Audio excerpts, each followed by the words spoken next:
വിശുദ്ധ പൗലോസ് ശ്ലീഹ കൊളോസ്യർക്കാർക്ക് എഴുതിയ ലേഖനം 3-ാം അധ്യായം 22 മുതൽ 25 വരെയുള്ള വാക്യങ്ങൾ. ദാസന്മാരെ, നിങ്ങളുടെ ലൗകിക യജമാനന്മാരെ എല്ലാ കാര്യത്തിലും അനുസരിക്കുവിൻ.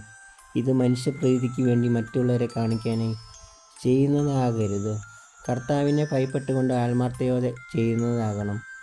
നിങ്ങളുടെ ജോലി എന്തു തന്നെയായിരുന്നാലും മനുഷ്യനെന്നല്ല, ദൈവത്തെ സേവിക്കുന്നത് പോലെ ഹൃദയപരമാർത്ഥതയോടെ ചെയ്യുവിൻ. നിങ്ങൾക്ക് പ്രതിഫലമായി കർത്താവിൽ നിന്ന് അവകാശം ലഭിക്കുമെന്ന് അറിഞ്ഞുകൊള്ളുവിൻ. കർത്താവായ ക്രിസ്തുവിനെ തന്നെയാണല്ലോ നിങ്ങൾ ശുശ്രൂഷിക്കുന്നത്. തെറ്റ് ചെയ്യുന്നവനോട് ശിക്ഷ ലഭിക്കും, അക്കാര്യത്തിൽ മുഖം നോട്ടമില്ല.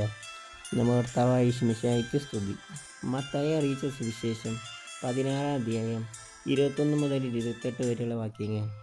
അപ്പോൾ മുതൽ യേശു തനിക്ക് ജെറുസലേമിലേക്ക് പോകേണ്ടിയിരിക്കുന്നുവെന്നും ശ്രേഷ്ഠന്മാരിൽ പ്രധാന പുരോഹിതന്മാരിൽ നിന്നും നിയമജ്ഞരിൽ നിന്നും വളരെയേറെ സഹിക്കേണ്ടി വരുമെന്നും താൻ വധിക്കപ്പെടുമെന്നും എന്നാൽ 3-ാം ദിവസം ഉയർപ്പിക്കപ്പെടുമെന്നും ശിഷ്യന്മാരെ അറിയിച്ചു തുടങ്ങി. പത്രോസ് അവനെ മാറ്റി നിർത്തി തടസ്സം പറയാൻ തുടങ്ങി. ദൈവം കനിയട്ടെ, കർത്താവേ, ഇതൊരിക്കലും നിനക്ക് സംഭവിക്കാതിരിക്കട്ടെ. യേശു തിരിഞ്ഞ് പത്രോസിനോട് പറഞ്ഞു, സാത്താനെ, എൻ്റെ മുൻപിൽ നിന്ന് പോകും. നീ എനിക്ക് വേണ്ടി പ്രതിബന്ധമാണ്. നിന്റെ ചിന്ത ദൈവികമല്ല, മാനുഷികമാണ്.